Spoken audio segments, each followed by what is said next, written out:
대성법회를 시작하겠습니다. 모두 일어나서 불단을 향해 합장하여 주시기 바랍니다. 먼저 불, 법, 승, 삼부에 기하는 삼기를 하시겠습니다.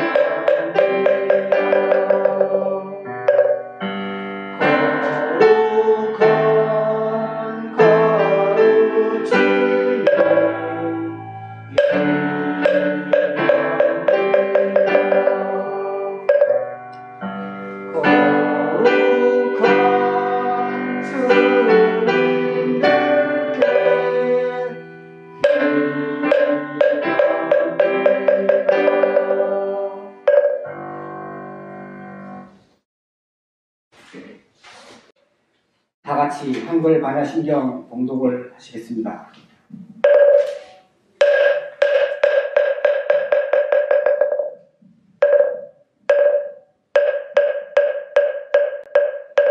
마하반야 바라밀다 신경 반야대 보살이 깊은 반야 바라밀다를 행할 오니 공한 것을 비추어 보고 온갖 고통에서 건너느니라. 사리자여 색이 공과 다르지 않고 공이 색과 다르지 않으며 색이 곧 공이요 공이 곧 색이 수상행식도 그러하니.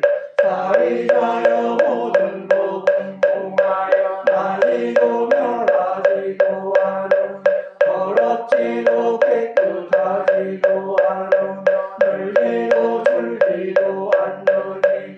그러므로 공 가운데는 색이 없고 수상행식도 없으며 안입이 설심이도 없고 색성향 미촉 것도 없으며 눈의 경계도 의식의 경계까지도 없고 무명도 무명이 다함까지도 없으며 늙고 죽음도 늙고 죽음이 다함까지도 없고 고집멸도도 없으며 지혜도 어른도 없느니라. 얻을 것이 없는 까닭에 보살은 반야바라밀다를 의지하고 마음에 걸림이 없고 걸림이 없으므로 두려움이 없어서 뒤바퀴 헛된 생각을 멀리 떠나 완전한 열반에 들어가며 삼세의 모든 부처님도 반야바라밀다를 의지하므로 세상의 깨달음을 얻느니라. 반야바라밀다는 가장 신비하고 밝은 주무이며 의 없는 주무이며 무엇과도 견줄 수 없는 주무이 온갖 괴로움을 없애고 진실하여 허망하지 않음을 알지니라. 이제 반야바라밀다 주를 말하리라. 아제아제 바라아제 바라승아제 모지사가 아제아제 바라아제 바라승아제 모지사가 아제아제 바라아제 바라승아제 모지사가.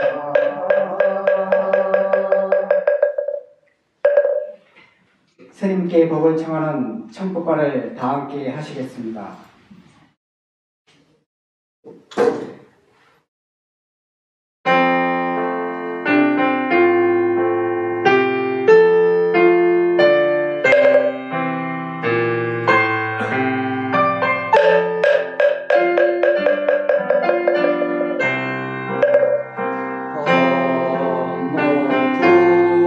신수 스님 사자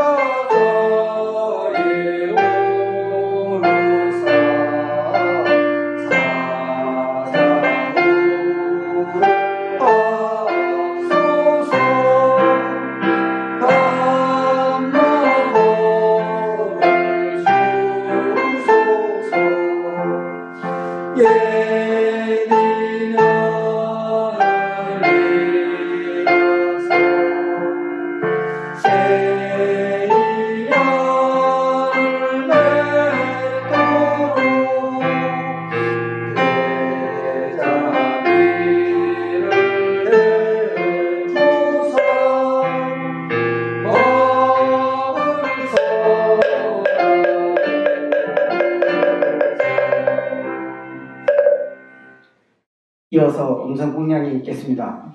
제목은 부처님께 기이합니다. 7페이지입니다.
오늘은 조계사 부주시신 원자명자 스님께 이민년새의 첫 법회라 큰절삼배의 예를 올리겠습니다.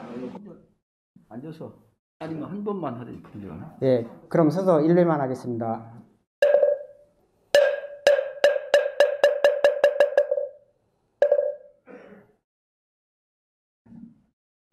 해야죠.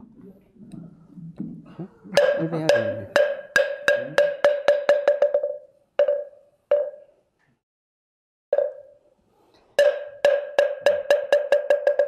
모두 자리에 앉아 주시기 바랍니다.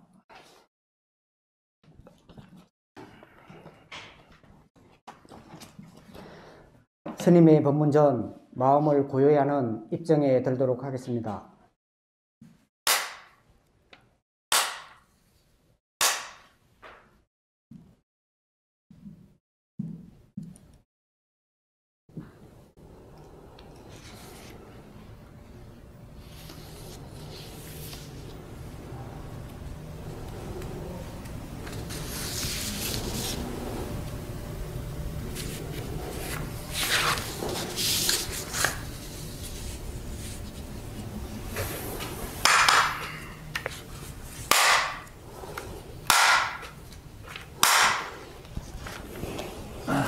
예, 반갑습니다.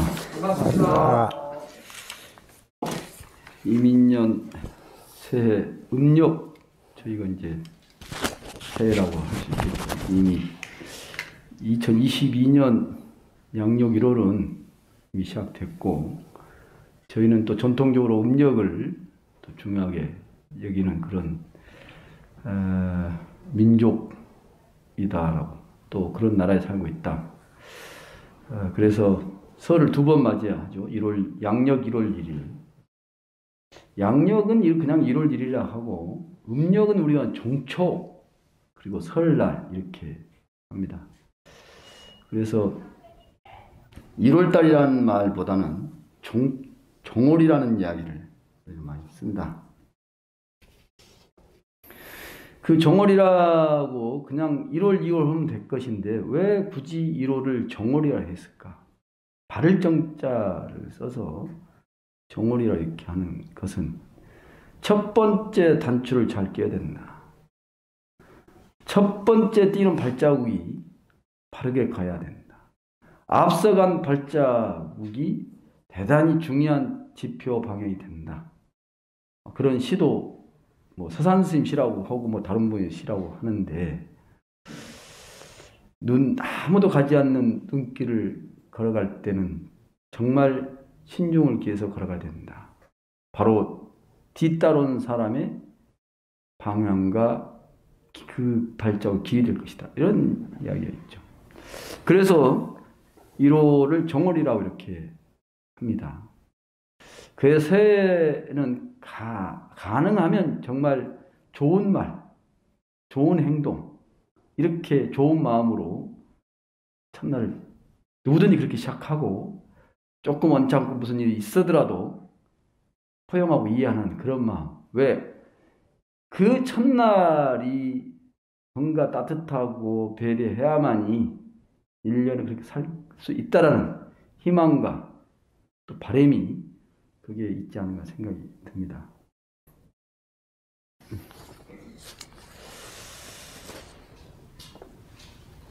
우리들은 본래 이제 양심이라는 것을 가지고 있어요. 양심, 선한 마음. 그래서 사람들은 바른 마음으로 세상을 살려는 분명한 마음이 있다라는 것이고, 그것을 부처님께서는 불성이라고 이렇게 표현을 했습니다. 그 불성이 잘 드러나도록 애를 써야 된다. 그 마음을 허공처럼 쓰면 허공 같은 마음이 되고, 좁게 편협하게 쓰면 그 마음은 좁고 편협하게 된다.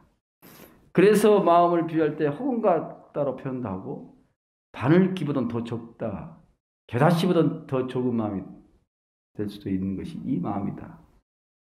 정말 틈 하나 없이 숨쉴 틈도 없는 그런 좁은 마음이 되기도 한다는 것이죠.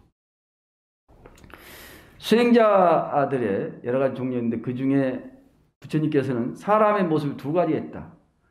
어떤 게 2가지냐? 하나는 어리석은 사람이고, 또 하나는 지혜로운 사람이다.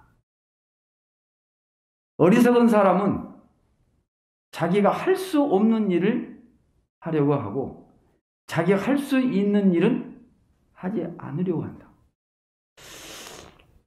참 말이 안 되는 소리죠. 어리석은 사람은 자기가 할 수 없는 일을 하려 하고, 자기가 할 수 있는 일은 하지 않으려고 합니다. 지혜로운 사람은 자기가 할 수 없는 일은 하지 않고, 자기가 할 수 있는 일을 기꺼이 한다. 이게 어려운 이야기 아닌데, 어리석은 사람, 지혜로운 사람의 모습이 너무 간단해요. 어리석은 사람은 할 수 있는 일은 하지 않고 할 수 없는 일을 하려고 하니까 얼마나 힘들고 어렵겠어요. 그러니까 어리석다고. 지혜로운 사람은 할 수 없는 일은 않고 할 수 있는 일을 기꺼이 한다. 라는 것이죠. 이게 너무 간단한 이야기지만 우리는 그럼 어떤 선택, 어떤 일들을 하고 있는지 라는 것입니다. 지금 코로나가 오늘 뭐 들어다가 단장님한테 말씀을 들었는데 5만 명이. 저도 오늘 뭐 그렇게 바쁘지 않은데 그렇게 뉴스 볼 틈도 없이 하루를 이렇게 보냈습니다. 매년 떠나던 이제 해제가 다음 주 화요일 15일이 종을대부름 해제 날입니다. 그리고 해제가 끝나면 우리는 참 그때 방생 막 여기도 지금 대승법회도 한 차 정도는 가야 된다, 2차 정도는 가야 된다 이렇게 하면서 나 힘들다고 이렇게 이야기하면서 오연하고 뭐 이렇게 할 것인데 지금은 안 가니까 기분이 너무 좋죠. 오연도 않고 막 가자 뭐 이렇게 할 것도 없이. 그게 아니라는 거예요. 해보니까 그게 아니에요. 만발공양 봉사할 때 그렇게 힘들었던 거 참 이거 봉사 좀 안 하면 안 될까 이런 생각했었는데 지금 보니까 차라리 힘들고 고생한 것이 낫지 이렇게 사는 것은 사는 것이 아닌가. 밥 한 끼 제대로 법회 식구들끼리 할 수 없는 이런 상황. 그 잠깐 뭐 밤에 만발시간 늦어서 추워서 아이고 참 사중에 좀 따뜻하게 했으면 좋겠고 이런 투덜검도 있었지만 지금 생각해보니까 그나마 거기서 그렇게 오돈손 모여가지고 뭐 식은 밥이지 또는 떡이라도 이렇게 같이 나누면서 이야기하고 다음 법회 때는 잘 많이 와서 이렇게 하자 이렇게 이야기했던 것이 그나마 참 좋았다 하는 생각. 감사만이 꽃길입니다. 누구도 다치지 않고 걸어가는 향기 나는 길입니다. 기도 한 줄 외우지 못해도 그저 고맙다 되풀이다만 하다 보면 어느 날 삶 자체가 기도의 강으로 흘러 가만히 눈물을 흘리는 자신을 보며 감동하게 됩니다. 이 구절을 읽을 때마다 평생 글을 모르는 까막눈으로 사셨지만 새벽마다 정화수를 떠놓고 정성스럽게 기도를 올리셨던 친할머니가 생각나 마음이 짠해옵니다. 어쩌면 어려운 경전을 많이 읽고 이해하는 것보다 평소에 꾸준히 감사하는 마음을 내는 것이 성스러움으로 다가가는 더 빠른 문이 아닐까 싶습니다. 감사만이 꽃길입니다. 누구도 다치지 않고 걸어가는 향기나는 길입니다. 기도 한 줄 외우지 못해도 그저 고맙다 되풀이하다 보면 어느 날 삶 자체가 기도 강으로 흘러가 가만히 눈물을 흘리는 자신을 보며 감동하게 됩니다. 요 글은 어느 수녀님이 이 글을 이렇게 써가지고 혜민 스님한테 준 글입니다. 이 글을 읽고 혜민 스님이 이 구절을 읽을 때마다 평생 글을 모르는 까막눈을 사셨지만 새벽마다 정화수를 떠놓고 정성스럽게 노리셨던 할머니가 생각나 마음이 짠해옵니다. 어쩌면 어려운 경제를 많이 읽고 이해하는 것보다 평소에 꾸준히 감사하는 마음을 내는 것이 성스러워 다가오는 더 빠른 문이 아닐까 싶습니다. 지혜라는 것, 수행이라는 것, 기도라는 것은 지식, 경전을 많이 이해하고 법문을 많이 듣고 이런 것도 대단히 중요하지만 더 중요한 것은 마음가짐이다. 조금 전에 이야기했던 양심이라는 것, 또 불성이라는 것, 이런 마음가짐이 훨씬 더 중요하다. 마음가짐을 어떻게 가지고 사느냐가 대단히 중요하다. 그래 제가 오늘 드리고 싶은 주제는 내가 좀 더 베풀 수 있었더라면 좋았을 것을. 내가 좀 더 베풀 수 있었더라면 좋았을 것을. 미움에 미움을 더하면 최악입니다. 미움에 사랑을 더하면 세상이 됩니다. 사랑에 사랑을 더하면 세상을 넘어 이대해집니다. 인생은 짧습니다.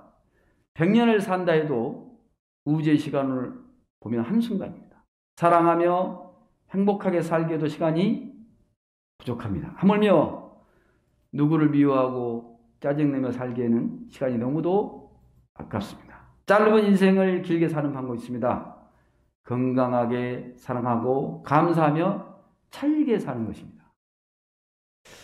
이렇게 이 글을 듣는 순간 그래 그렇게 살아야 게 맞다라고 이렇게 하는데 실제 우리의 삶은 그렇지 않아요. 사랑하기 너무 짧은 인생인데 누군가를 우리는 미워하고 있고 누군가에게 우리는 욕하고 있고 누군가에게 우리가 짜증을 내고 있고 또 화를 내고 섭섭해하는 시간들이 의외로 많다. 그러니 내 인생은 짜증스럽고 화나고 또 섭섭하고 미워하는 그런 삶으로 많이 채워져 있다. 이거를 치유하는 방법이 바로 기도하고 조금 전에 불렀던 찬불가 이렇게 부르고 그리고 신묘다라니 관세음보살을 염하는 그런 마음으로 이렇게 미워하고 짜증내고 섭섭하고 원망하는 그런 마음을 돌이켜서 비워내는 이런 상황이 됐습니다. 그리고 더 중요한 것은 감사하는 마음. 더 베풀지 못해서 미안하고 그때 더 베풀었으면 좋았을 것을 베푼다는 것은 물질적인 것만 아니다. 말 한마디 손 한번 잡아주고 위로해주고 또 보듬어주고 함께 가는 것. 내가 도와줄게. 내가 한번 힘있게 한번 네 대신 나서서 말을 해줄게. 참 힘들었지. 고생했지. 이거 임원들한테 참 이거 법회 이 코로나 기간에도 불구하고 이렇게 와서 자복 방석 깔고 또 이렇게 오지 못한 분들한테 미디어를 이렇게 해서 갈 수 있도록 준비하고 얼마나 고생이 많냐. 설사 멋들었고 잘못이 있다 하더라도 그것마저도 고맙다고 해야 되는데 그래야만이 임원 헌분들이 힘을 내고 더 이렇게 자르려 들어올 것인데 할 때마다 뭐라 하면은 그것도 한두 번이. 그러니까 대승법회도 한 번쯤 반성을 해야 됩니다. 임원을 하려는 사람이 많은 거 막 서로 하려고 하면은 그 법회는 서로 격려하고 이루고 따뜻하게 하는 곳이구나. 근데 임원만 하라고 하면 서로 법회 잘 나오도 안 나오고 서로 안 하려고 하면은 왜? 임원만 욕을 바가지로 일은 뒤지게 하고도 욕을 얻어먹고 그런 사람이 그러면 네가 한번 해봐라 하면은 죽어도 안 할라 그거는. 이거는 우리가 같이 바꿔내야 할 부분이고 변화해야 될 모습이다 라는 것이죠. 록펠러라고 잘 아시죠? 록펠러 이렇게 발음이 좀 뭐라고 발음해야 잘 아는 겁니까? 록펠러 재단이라고. 네. 이분이 고등학교를 중퇴하고 그 곡물 장사를 했던 분이었던 것인데 이 사람이 그러다가 석유에 손을 대가지고 대박이 나가지고 세계에서 가장 돈이 많은 부자가 됐다. 그런데 그렇게 돈이 많아도 그 루즈벨트라는 대통령이 이런 이야기, 록펠러가 제 아무리 선행해도 그 불을 쌓게 저지른 악행을 갚을 수 없다. 그러니까 온갖 나쁜 짓, 그러니까 피눈물도 없다는 말이 있죠. 피눈물도. 그러니까 돈 되는 이야기에서는 막 눈이 번쩍거리고 막 얼굴이 확 펴있는데 돈 쓰는 이야기, 돈 안 되는 이야기에는 인색하고 너무 화를 내고 이렇게 살았다. 그래서 베푼다는 생각은 그만큼도 하지 못했던 그 사람이 53살이 되던 해에 그 알로피시라는 탈모증 비슷한 병인데 머리카락과 눈썹이 빠지고 머리카락 눈썹이 빠지고 몸이 점점 말라가는 그런 병이었어요.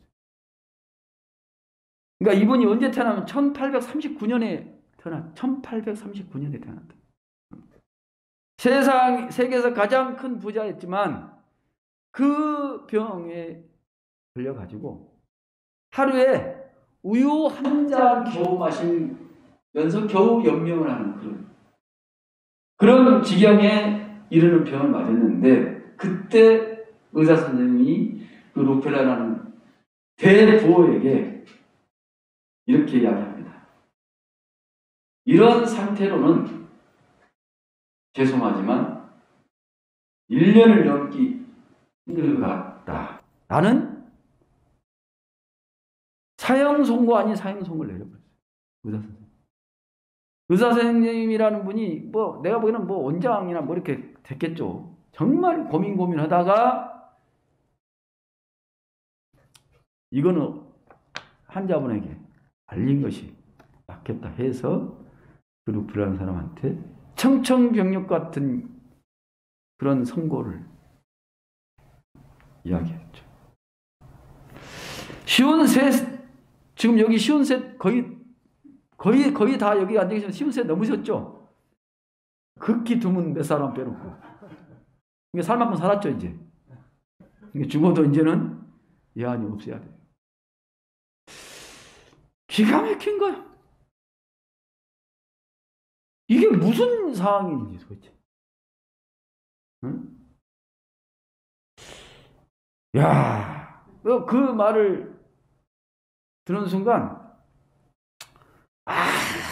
그런 생각이 없는 거죠.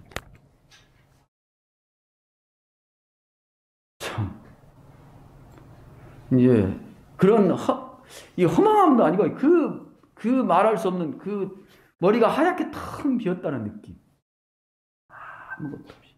그런데 그분이 이제 아마 그러니까 하루에 우유 한 잔 겨우 들을까 말까 하는 연명하고 있으니까 얼마나 힘들겠어. 그래서 휠체어를 타고 이렇게 이제 아마 검진을 받기 위해서 이렇게 그 병원 로비를 이렇게 지나가는 그런 상황입니다. 그럼 병원을 지나간 로비에 쪽에 뭔 글씨가 이렇게 써져 있어서 글을 봤더니 거기에 주는 자가 받는 자보다 복을 많이 받는다. 너무 간단해. 주는 자가 받는 자보다 복을 많이 받는다. 뭐 당연한 이야기 아니에요? 베푸는 자가 당연히 받는 사람보다.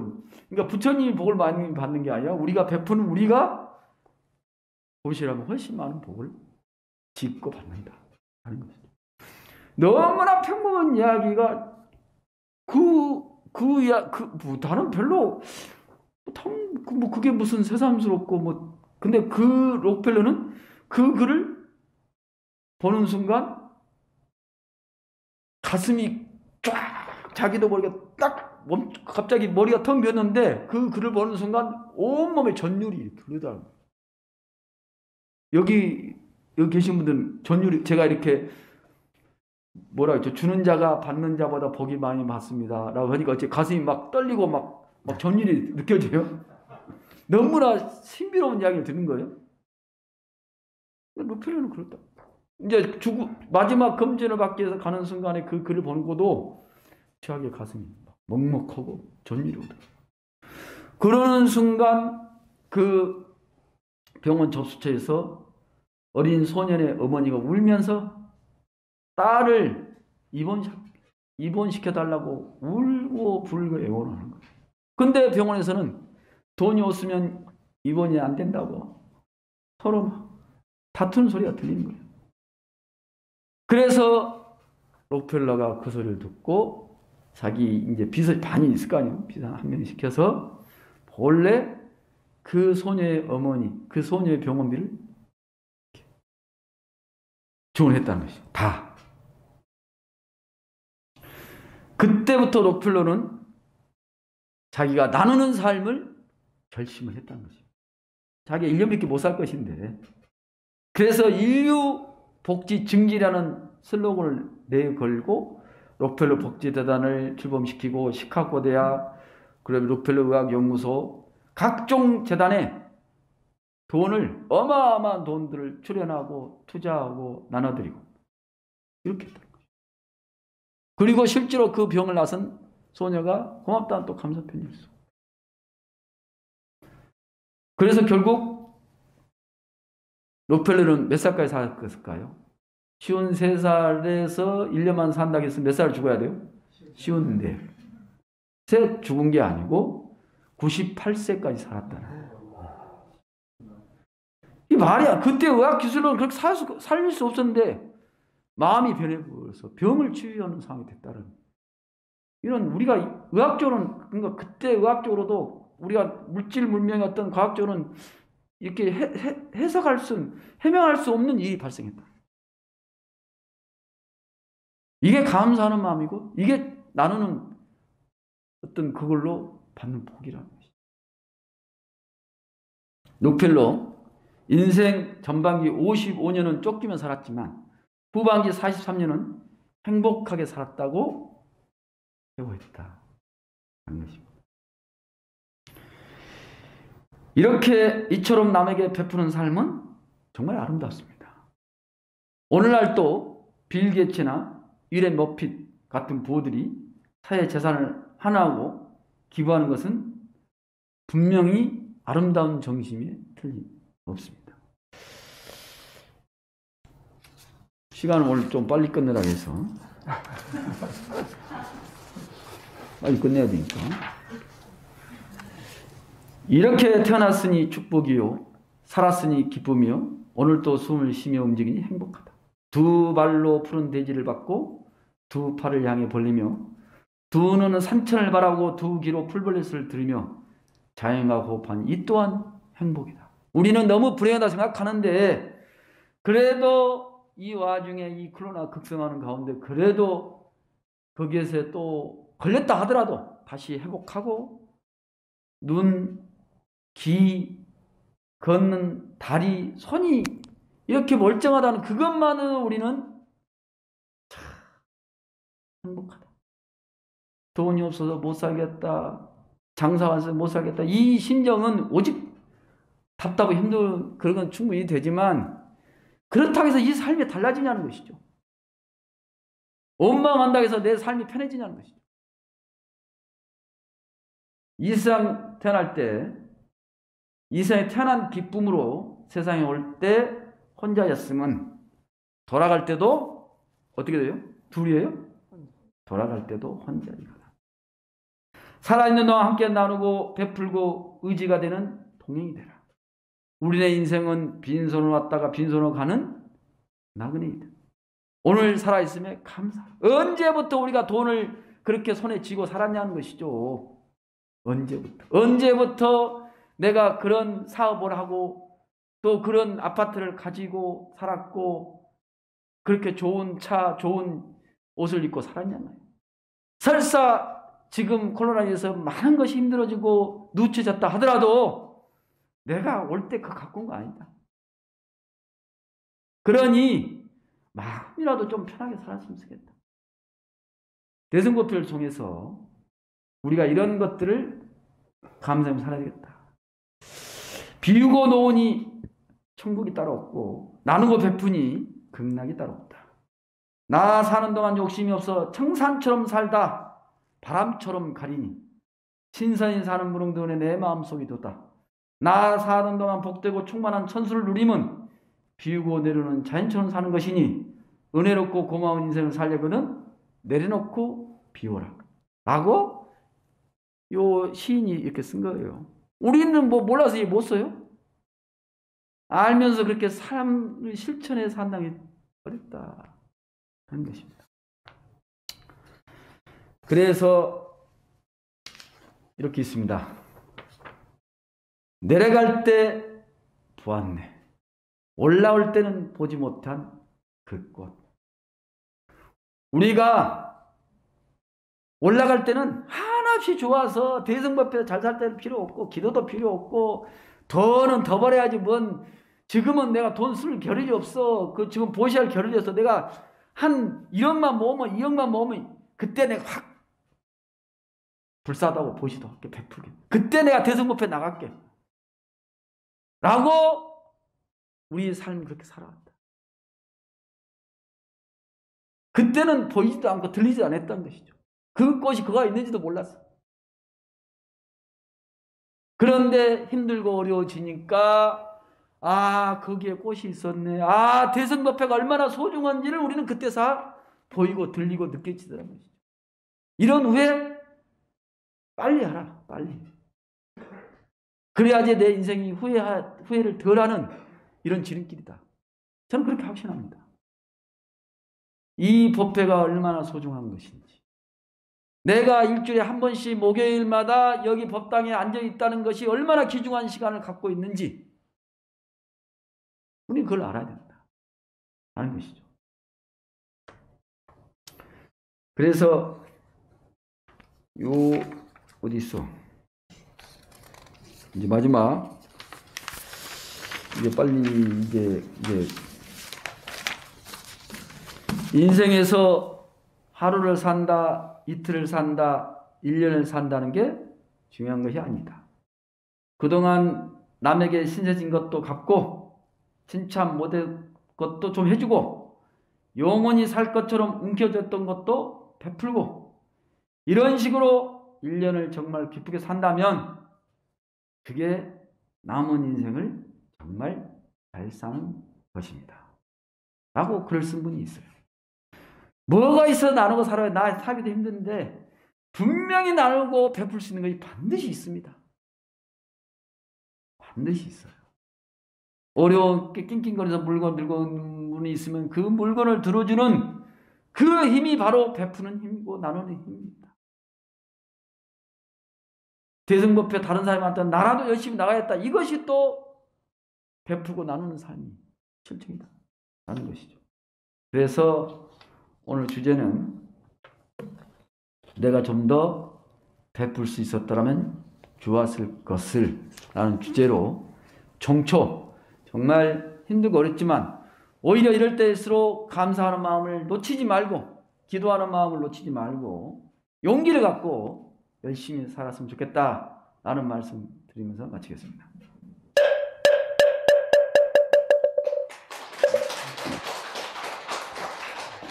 모두 일어나서 오늘 지혜 법문을 해주신 원자 명자 스님께 감사의 큰 박수 부탁드립니다.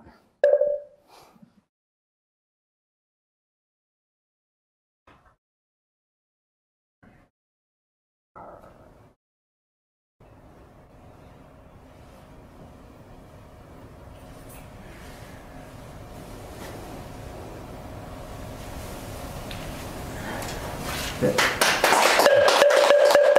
감사의 큰 박수 부탁드립니다.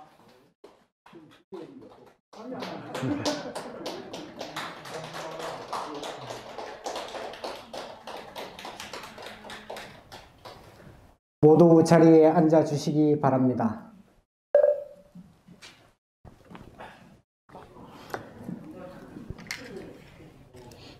이어서 약등한의원 원장이시며 자문위원이신 탄성 강희병 원장님의 코로나 시국의 건강관리에 관한 특강이 있겠습니다.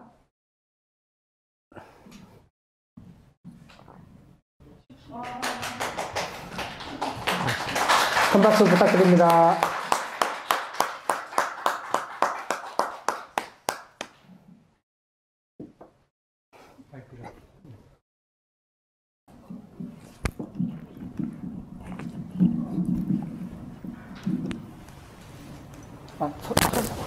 여기서? 네.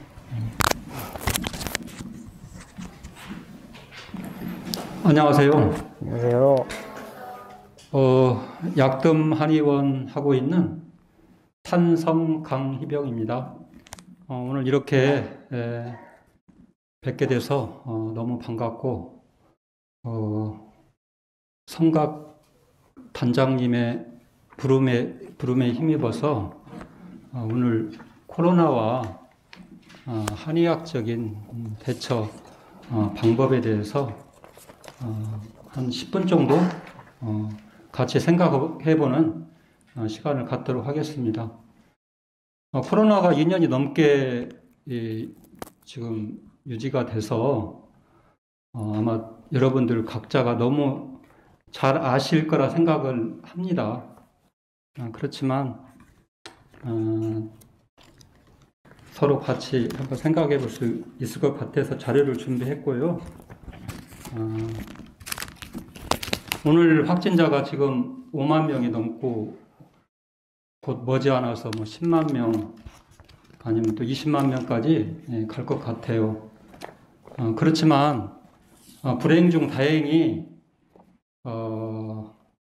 전파력은 대단히 강해졌지만 치명률은 상당히 지금 약해져 가고 있고, 또 한 가지는 화이자에서 치료제가 나왔죠. 팍스로비드라고 그러나? 그 치료제가 나와가지고 이제 뭐 거의 게임 체인지가 되지 않나 그런 생각을 하게 됩니다. 그리고 이제 머지않아서 정부에서도 계절 독감 체계로서 전환한다고 얘기를 하고 있잖아요. 그러다 보니까 그 어느 때보단 개인의 어떤 철저한 위생과 또 각자의 어떤 몸 관리를 철저히 해서 정말 그야말로 각자 도생하는 그런 방향으로 나가야지 않나 그렇게 생각합니다. 원래 한의학의 질병관이라는 것은 내자로 얘기할 수 있어요. 그게 뭐냐면 정사투쟁입니다. 정사. 정이라는 거는 바를 정자고 사자는 삿될 사자. 이게 칠판이었기 때문에 그냥 말로 하겠습니다. 정이라는 거는 그러니까 정기를 얘기하고요. 요즘 얘기를 하면 이제 방어력이죠. 방어력. 그리고 사는 나쁜 기운인데, 나쁜 기운이라는 거는 우리 몸 안에 있는 것을 얘기하는 게 아니고 밖에서 들어오는 그런 기운인데, 코로나 바이러스를 얘기하면 코로나 바이러스가 사가 되겠습니다. 그래서 원래 이제 손자병법에서도 지피지기면 백전백승이라는 얘기가 있죠. 남을 알고 나를 알면 전쟁에서 백전백승을 한다고 하듯이, 우리가 이제 코로나를 대처하는 것도 결국 정사의 투쟁이기 때문에 코로나에 대한 정확한 지식을 알고, 또한 우리 자신의 자기 각자의 몸 상태가 어떤가를 명확히 알면 얼마든지 극복할 수 있는 병이라고 생각을 합니다. 유인물 첫 번째 장에 보면 코로나 바이러스 감염증 19에 대해서 나와 있는데, 그 위에 단락을 제가 한번 읽어보겠습니다.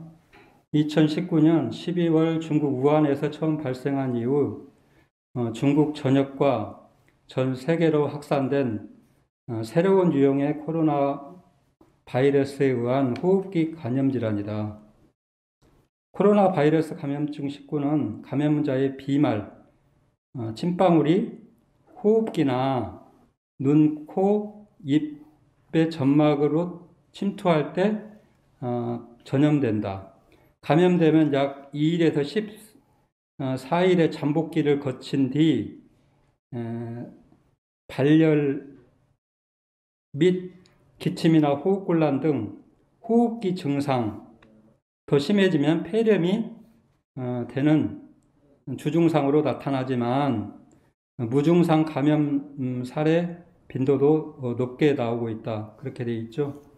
그러니까 이제 코로나는 다른 병이 아니고 호흡기 감염 질환이라고 했죠. 이제 호흡기라는 건 우리 몸에서 주로 이제 어느 부위일까요? 코하고 그다음에 기관지, 폐, 그다음에 이제 피부까지도 이제 포함이 되겠는데, 그러니까 소화기 질환도 아니고 그다음에 혈관계통 질환도 아닌 호흡기 질환이라는 것이죠.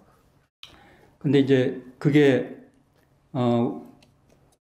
전파 경로를 보면 비말을 통해서 호흡기 자체로 들어오거나, 아니면 우리 점막이 있죠. 점막이 눈이나 코, 그런데 입 같은데 이제 점막이 있는데 그쪽을 이제 침투해서 이제 들어온다는 것이죠. 그래서 우리가 코로나를 잘 대처하는 방법을 크게 두 가지로 나눌 수 있는데, 첫째는 코로나를 피하는 방법이 있겠고, 두 번째는 우리가 싸워서 그걸 이기는 방법이겠죠. 근데 그게 결국은 아까 얘기했던 정사의 투쟁, 그걸로서 얘기가 될 수 있겠죠. 그래서 우리가 이제 피하는 방법이라는 게 여러분도 뭐 잘 아시다시피 마스크를 끼는 게 있고, 그 다음에 중요한 게 또 뭐죠? 가장 중요한 거. 네? 면역력, 그러니까 피하는 방법. 그렇죠. 가장 중요한 게 손을 잘 씻는 방법이죠. 왜냐하면 우리가 이제 손을 통해서 바이러스가 많이 이제 묻어 있는데, 여기 보면은 이제 점막을 통해서 침투를 한다고 그러잖아요. 그러면 우리가 무의식적으로 코나 어떤 눈을 우리가 만지는 경우가 많이 있지 않습니까? 그래서 그게 가장 중요하다고 하는 것이죠. 그리고 거기 보면 이제 잠복기를 거친 뒤 발열하고 기침이나 호흡 곤란 등의 호흡기 증상이 생기고 폐렴이 주증상으로 나타나지만 무증상 감염 사례도 빈도가 높게 나온다고 했잖아요. 그러면 무증상이라는 어떤 걸 얘기를 할까요? 그러니까 코로나에 감염은 됐지만 우리 몸의 어떤 저항력이 그걸 바이러스를 이기게 되면 증상이 없이 나타나겠죠. 그런데 그 숫자가 거의 한 80% 이상이 된다고 해요. 그래서 이제 그게 결국은 악화가 돼서 이제 폐렴이 돼가지고 문제가 되는데, 폐렴으로 되는 그 확률은 그렇게 높지가 않다는 말이죠. 그래서 우리가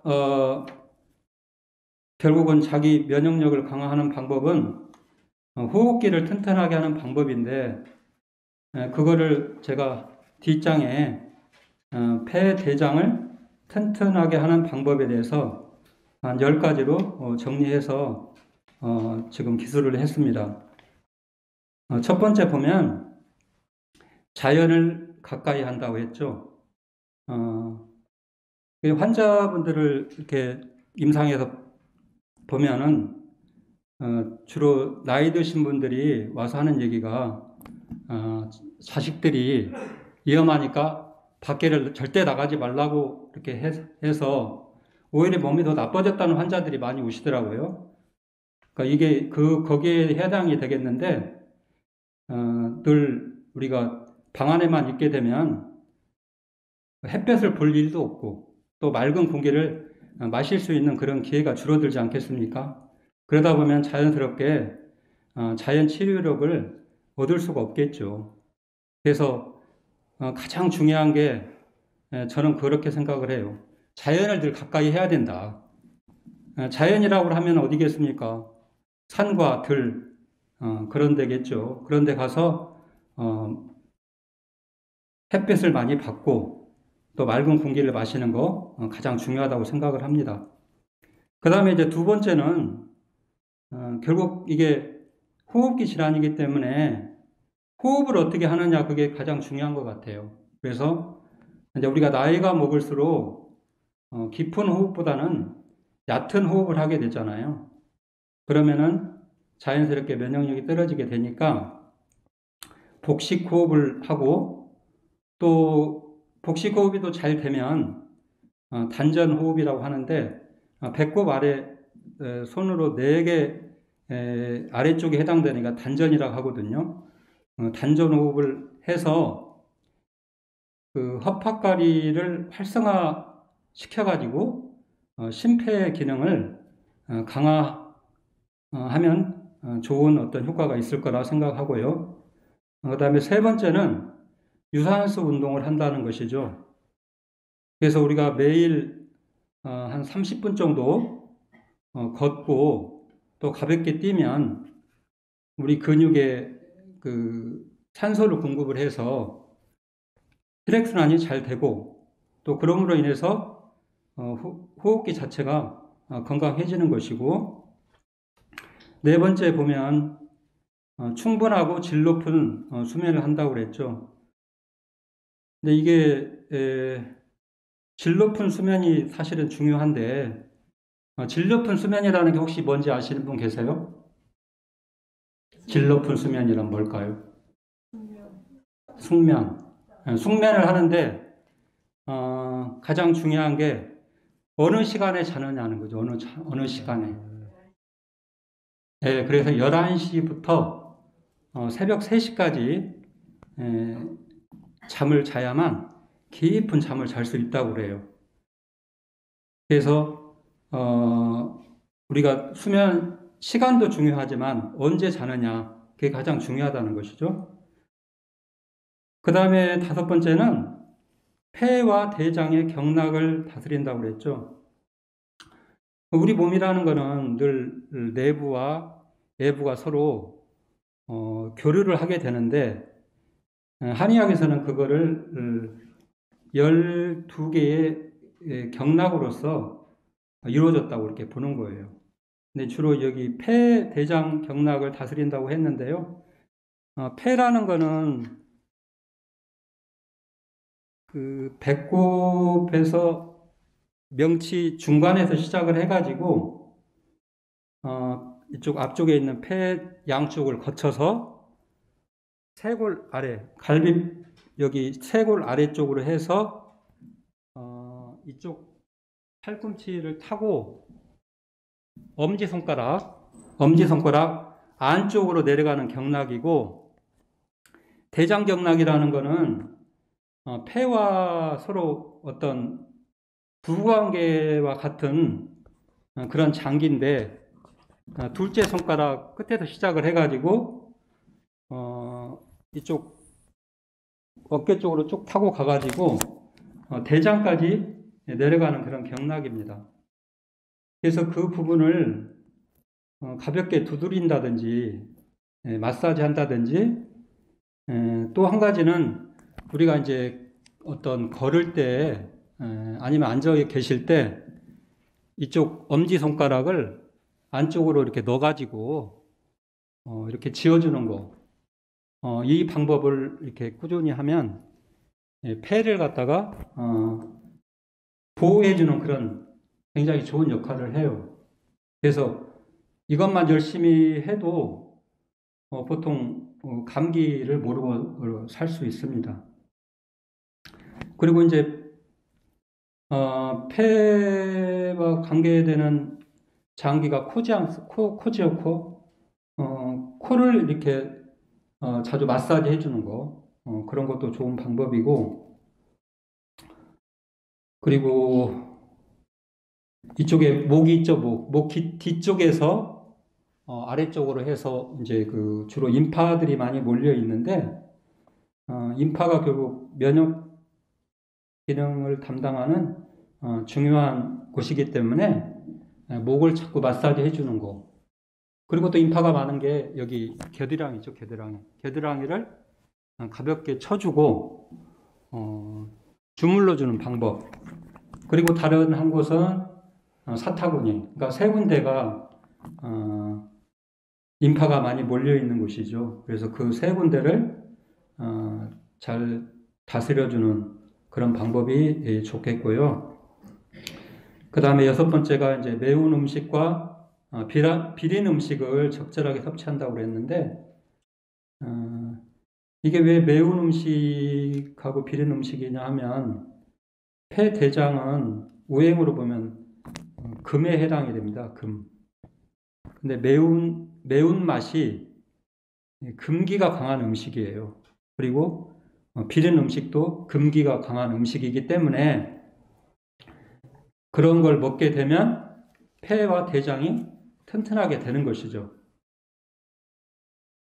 그리고 7번째가 잡곡과 야채를 골고루 섭취한다 그랬는데, 우리가 이제 밥을 먹을 때 물론 잘 드시겠지만 잡곡을 섞고 그다음에 야채를 골고루 먹게 되면 우리 면역 작용의 주가 되는 것이 사실은 또 대장이라고 하잖아요. 그래서 이런 것들을 먹어야만 대장에 있는 그런 유익균들이 건강하게 생명을 유지할 수 있다고 합니다. 그래서 늘 잡곡과 야채를 골고루 섭취하면서 제때 식사를 하고 그 다음에 과식하지 않고 또 가장 중요한 게 사실은 나이가 우리가 먹을수록 중요한 게 얼마나 오래 씹느냐 그게 중요한 것 같아요. 그래서 어찌됐든 많이 씹는 거 그게 굉장히 중요한 것 같아요. 그 다음에 8번째는 수분 섭취를 적절하게 한다 그랬죠. 요즘 우리들이 주로 마시는 것들이 커피를 많이 마시잖아요.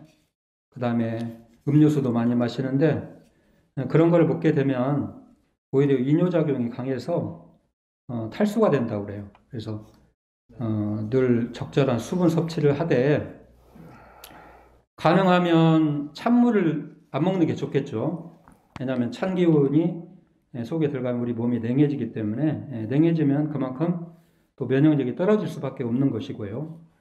그래서 물을 우리가 먹을 때 가장 좋은 물은 한의학에서 이제 음양탕이라고 그러는데 음양탕이 뭐냐면 뜨거운 물을 먼저 밑에다 붓고 그 위에다가 찬물을 반절씩 그러니까 뜨거운 물 먼저 찬물 반절 그런 식으로 해서 섞어서 드시는 게 음양탕이라고 그래요.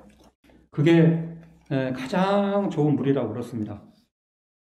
그렇게 해서 수분 섭취를 원래 한 2리터씩 마셔야 좋다고 하는데 이거는 개인의 어떤 체질에 따라서 다 틀리는 거기 때문에 본인이 적절하게 그 자기 양을 맞춰서 드시면 되겠고요. 그 다음에 9번째는 이제 우리가 뭐 가장 중요한 내용이 될 수도 있죠. 왜냐하면 우리 몸이라는 거는 결국 우리 마음에 따라서 모든 게 결정이 되는 거기 때문에 마음이 늘 평화롭고 건강하면 몸도 자연스럽게 따라가는 거라 생각을 합니다. 그래서 늘 스트레스 관리를 잘하고 긍정적인 마인드를 유지한다.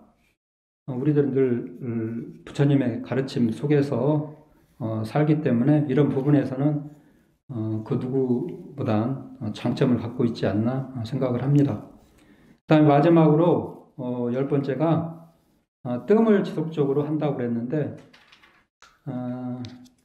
원래 이제 면역력이라는 게 체온이 1도가 내려가면은 한 30%가 줄어든다고 그래요. 근데 이제 체온을 올릴 수 있는 방법들을 이제 물론 일본에서 9번, 9번까지도 다 체온을 정상적으로 유지시킬 수 있는 가장 좋은 방법이지만 우리가 한의원에서 이제 치료할 수 있는 그런 부분에 봤을 때는 뜸을 뜬다는 게 가장 좋은 어떤 방법이라고 저는 생각을 해요. 그래서 저도 이제 한의원을 할 때 뜸 위주로 한번 해보고 싶어서 한의원 이름도 약뜸 한의원이라고 했던 거고 또 지금 여기 한의원을 지금 5년 이상 하고 있는데 임상을 통해서 이렇게 보면 역시 뜸의 효과가 굉장히 우수하고 좋다는 것을 뼈저리게 느끼고 있습니다. 그래서 10번째로 뜸을 지속적으로 뜨는 게 좋다고 말씀드리고 싶고 그 뒷장에 보면 시간이 어떻게 되나? 예, 이것만 좀 하고 넘어가겠습니다.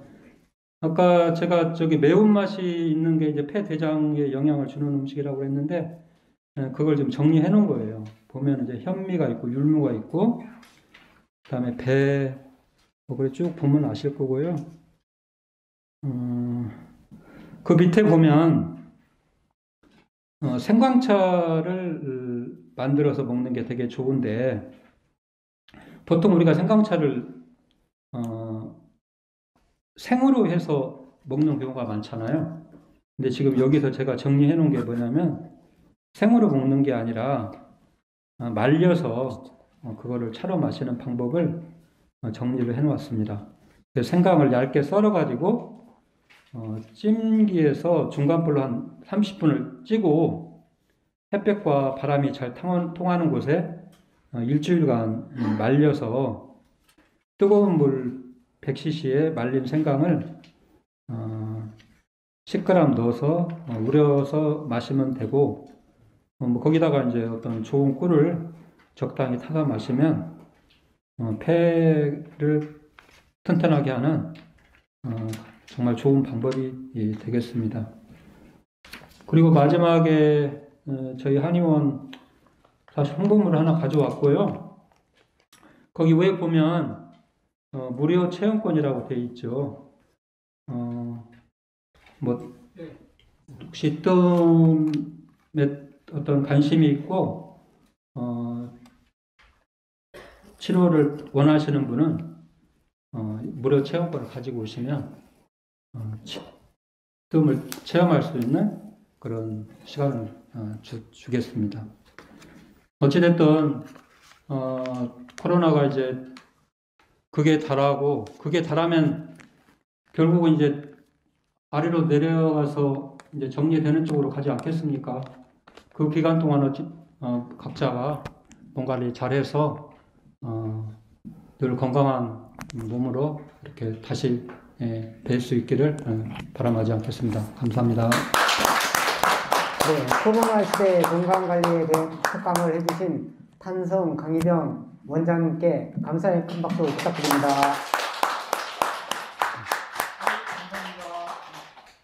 네, 이어서 단장님의 공지사항이 있겠습니다.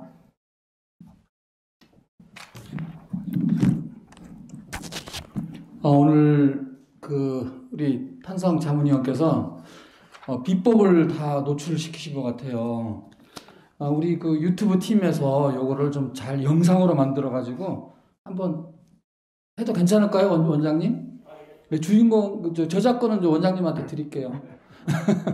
정말 간단하면서도 효과가 큰 것 같아요. 공지사항 말씀드리겠습니다. 오늘부터 이제 보면은 그 마당에 이렇게 연등을 달기 위해서 작업을 하고 있잖아요. 근데 참 저는 연등에 대해서 이렇게 항상 좀 고민을 많이 해왔어요. 왜냐하면 우리 법원님들이 불교대학도 다니시지, 그 다음에 이제 또 대학원, 뭐 여러 이제 경정 과정도 있고 하다 보니까 사방에서 이제 연등 이제 다는 시기가 되면 여기저기 연등을 달아달라고 하잖아요. 그래서 저는 이제 그런 부분이 좀 스트레스를 주는 거 아닌가 싶어서 어차피 조계사에 다는 등이니까 어디 달면 어떻겠나 이렇게 했는데, 작년에 저희가 아차상을 받았어요. 근데 이 아차상이 얼마나 아차스러운 걸 한번 계산을 해봤거든요. 저희가 이제 그 전까지는 10등, 11등을 했는데, 이제 그 인센티브 있죠. 10등, 11등을 하면, 우리 버스 한 대 이렇게, 성지순례를 갈 수 있는 버스 한 대, 그 다음에 또 비용 한 100만 원 정도, 그 다음에 우리 승소권 100장, 이렇게 받았어요. 그래서, 그걸 받으면서도 이렇게, 이거 어차피 참 좀 미안하다, 이제 이런 생각을 했는데, 이제 작년에 그 아차상을 받으니까 승소권 100장을 받았거든요. 근데 이제 사실 승소권을 받았는데, 우리 승소에 가서 공양을 할 시간이 별 기회가 없었잖아요. 코로나 때문에. 근데 다행히 이제 사중에서 그 승소권을 이제 그 용품점에 가서 다른 걸로 이렇게 바꿀 수 있도록. 그래서 저희가 초코파이를 바꿨더니 1200개예요. 1200개를 해서 이제 저희가 이제 군법당에 갖다 드렸는데, 계산을 해보니까 그러면 버스 60만 원에다가 상금 100만 원, 160만 원을 초코파이로 계산하니까 한 4,500개가 되는 거예요. 그러면 저희가 군인들한테 줄 수 있는 초코파이 4,500개를 저희 나태한 마음으로 해가지고 날려버린 거예요. 물론 이제 이렇게 다른 분들이 보시를 많이 해주셔가지고 작년 말부터 해서 저희가 한 7,000개 정도 초코파이를 사단법당에 이제 또 전달을 해드리고 했지만, 사실 조금만 더 신경 쓰면 초코파이 7,000개 우리 군폭에 사용할 수 있습니다. 그래서 이왕 조계사에 달잖아요. 가능하면 법회를 통해서 했으면 좋겠습니다. 어제부터 해가지고 우리 인천에 계시는 어르신 보살님들이 등을 계속 달아주고 계시는 거예요. 우리 김전환 보살님부터 시작해서 뭐 차승열 보살님, 김순전 보살님, 우리 공덕성 보살 이런 분들이 이제 연락이 와서 물론 이제 다른 분들도 계속 하고 계시지만 그래서 이번에는 절대 아차하지 말아야 되겠다.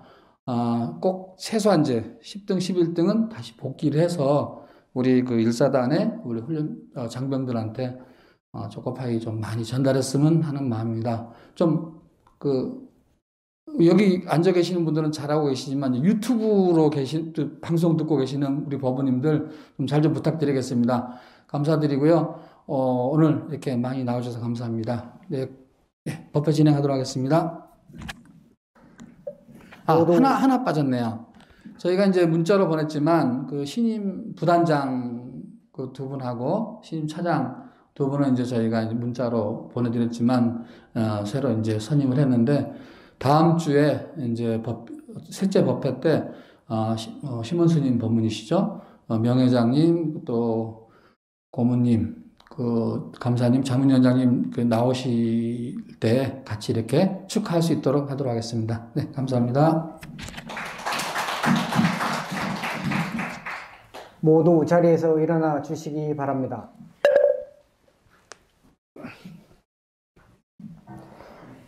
사홍서원과 사내가로 직장직능 대성법회를 마치도록 하겠습니다.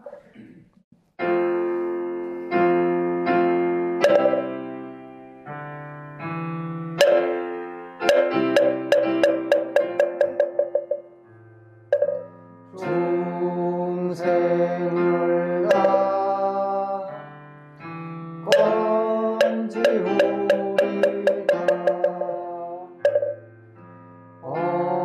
언내를 다 끊어오리다 업문을 다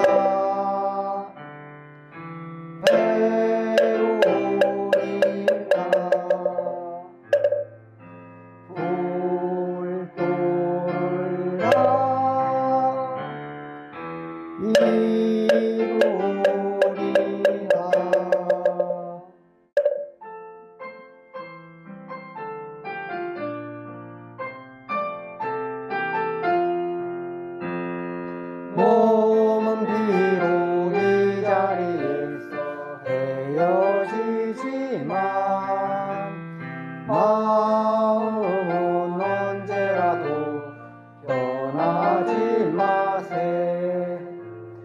거룩하신 부처님 항상 모시고 오늘 배운 모든 법을 깊이 새겨서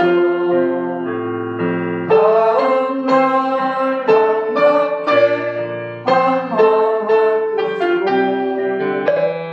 부처님의 성령을 전하시는